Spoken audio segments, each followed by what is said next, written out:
Hey everybody, welcome back to Tim Travels. I'm Terry, your host. I'm here in Winchester, Virginia, waiting on a trailer actually, but since I've been here almost an hour, which includes dropping the one I had, and once I hit 2 hours, I get some money. So,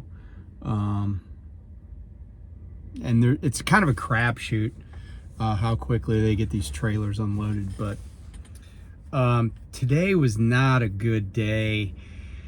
So I woke up this morning and it was nice last night. I stayed at the Petro in Rafine, Virginia. It was nice last night. So I parked way out. There's actually a trailer park on the back side of that giant parking lot at the Petro. I parked out by there. And when I got out there, there was almost no one out there. And it filled up, but it was quiet. So I had and nobody's engine was idling. No, I didn't hear any APUs close by. So no reefers. So I just opened the windows on my sleeper. Sorry, another driver needed some trip sheets, and I got to go to the terminal, and I'll explain why. So I was like, I gave him more than he asked for, because I'm like, dude, I got to go up there once I hook this trailer. But yeah, so it was nice. I woke up, and I always leave my parking lights on. Anybody that's ever been around me knows I leave my parking lights on at night. And so I was like, I woke up, I'm like, okay, I'm gonna get on the road. So I started the truck, and I actually laid back down because I was being lazy. And build up some air pressure if I need it, and although it wasn't cold last night, and just charge the batteries. So then I heard the truck beeping because it wasn't cold enough to keep it idling, and I didn't override the shutdown. And so it shut off, right? I wasn't worried about it. It just shut itself off. And then a few minutes later, while I'm probably on my third iteration of the snooze, I hear this alarm. Now the truck is off. So to hear an alarm is a little bit unusual when the engine is not running. But I heard an alarm. So I get up, and it says that I have, and I'm trying to think of the exact verbiage, like basically low oil level, but it's like, says something like dangerously, or there's some other adjective in there, or excuse me, yeah, some other adjective in there, like dangerously, which is an adverb, but well, I don't want to get out in the weeds here. But so anyway, I'm like, what the hell? That's weird that it would just alarm when the engine wasn't even running. So I turned the key into the off position, because, when the engine cut off, it was still technically in the on position. So I turned the key off, and it's still alarming. Now, maybe that alarms anyway until you override it, but it just seemed odd to me. So then I pulled the key out of the ignition, and it quit. So I get up to do my pre-trip, I check the oil. And yesterday when I got back on the road, the oil was, it was slightly above minimum, but it wasn't like very high above minimum. And this truck only has like 34,000 miles on it, so I don't, and it was sitting. It had been sitting for a while, so I didn't think much of it. I just run the truck. I didn't get any alarms. I have good oil pressure. My engine temp is not off the charts or even high. So I'm like, all right, well, since it's now below minimum, I need to put some oil in it.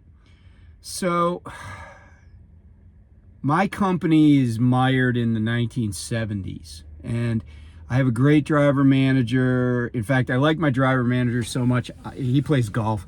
I bought him golf balls the other day. Like, I bought him a dozen golf balls, because that's how much I like the guy. But but but like getting anything on the road other than fuel is like pulling teeth. And so I called, maintenance, and they're like, "Oh, you can use your EFS card." So I hoof it over to the shop there, and they sell all sorts of products for trucks in the shop. Well, couldn't use the EFS card there because it doesn't have the little Visa logo or whatever on it. So then I'm like, all right, so I have to go into the main truck stop. And I'm not joking when I say it's about a half a mile walk from where I was parked. But I go in there and I'm like, okay, I think I'm going to get 4 gallons of oil because I don't know how much it's going to need. So I get 4 gallons, I go up to the counter, EFS card doesn't work. I call maintenance back. I said, hey, the EFS card's being declined. Oh, well, did you get a fuel solution from your driver manager? I'm like, no, you didn't tell me to. Oh, I thought you would know that. I don't know why, because that's not even how I've ever gotten stuff at any other trucking company. So I call my driver manager. He's like, they said to put a fuel solution on me. He's like, okay, so he does it. Card still doesn't work. And so finally I got an EFS code, and the lady at the cash register was patient with me. She gave me a check. I filled it out. I was able to get the oil. So then I'm carrying 4 gallons of oil. But because sometimes Terry doesn't think ahead, I bought a soda while I was in there. But then I had this soda. Actually, it's this cup right here. This tea. I bought this soda. And then I'm like, how am I going to carry 4 gallons of oil and the soda without spilling the soda? Because that's really is my priority, right? I'm like, look, I got 4 gallons of oil that's worth like I think the cost was $155. But this $2 soda is way more important for me to not mess up. So I asked the lady for 2 plastic bags, and I tied one of the bags around 2 of the jugs, the handles, and did the same thing with the other 2. So then I was able to carry everything in one hand, although it was like cutting into my hand because it's those plastic bags. But I got like this makeshift way to carry 4 gallons of oil with one hand, and then my soda with the other. And then I would just periodically set it down and swap it out. So I get back to my truck, right? The half mile back, carrying all this oil. So I put a gallon in, and it immediately comes up to like a third of the range on the dipstick. And so I start the truck, and after about 2 or 3 minutes, I get this, you're dangerously low oil level. So I'm like, all right. So I shut the truck off. I put another gallon in, and I'm looking at the oil pressure, and even idling, I got like 45 pounds of oil pressure. So I call the shop back, and I'm like, what do you think? And they're like, look, you got some extra oil with you, just come in when you can. So that's why I'm going to go to the terminal here when I get done, because all day long, even though I got good oil pressure, the dipstick level is where it's supposed to be. And again, this truck only has 34,000 miles on it. And I've already had a problem with the fuel water separator. And now I got this alarm. It literally every 5 minutes all day long, the alarm was going off. And, I was saying to somebody, I think the sump on this truck is probably about 26 quarts. And, if I put 8 quarts in, right, 2 gallons, 8 quarts of oil, that is kind of weird. But my driver manager said, and this is a 2025 truck, he said another guy that has the same series of trucks that I had, they already had to, they had some big oil leak on it. But I haven't seen, because sometimes, you look under the truck, you're looking, you got the You got the hood up. You're looking. You don't really see something that looks like gallons of oil underneath your truck, gallons of fresh oil. But it could be like blowing out. So I don't know. But I got to take the truck to the shop tonight. That's going to kind of suck because I am not in the mood for that. I kind of feel like, but I don't know if I'll be able to just go home. And they're like, oh, we'll just give you another truck if we got to keep it, which is not appealing to me. I mean, it's appealing in that if you get another truck, you can just keep running. But it's not appealing, the idea of moving my stuff. Not at all. And you know, it's just frustrating because, like I said, this truck has 34,000 miles on it. Like, the tires aren't even worn down. And, you know, it's already got all these issues. And there's stuff that I just kind of ignore sometimes too. Like I think it has a computer problem because, like, randomly I'll get this, this warning, this horn will start sounding, and I'll get this warning. It'll say, I think it says ACC releasing brakes. You know, I got no idea what that is or why it's doing it. I mean, I know it's related to the automatic braking system because it always does that right after somebody cuts over in front of me or whatever. Not always, but, you know, it's just all these quirks. And I used to like Volvos, but I have zero respect for this product. I mean, I'm not going to tell anybody what to buy, but if I were buying a tractor, it would definitely not be a new Volvo. I know there's a lot of them on the road, but I'm just unimpressed. I'm very unimpressed with this truck.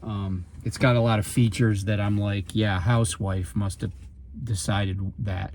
Like, just the turn signals. They don't stay on. Like, as soon as, like, if I'm making a turn, as soon as the wheel turns like a quarter turn, if I move the wheel the opposite direction even slightly, shuts the signal off.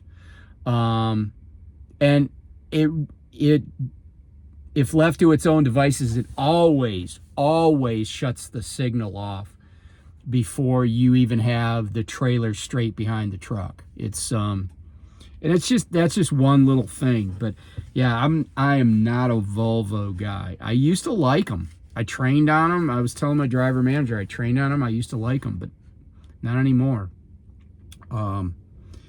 Yeah, it's not for me, but it is what it is. You know, it's just it's what I got to drive.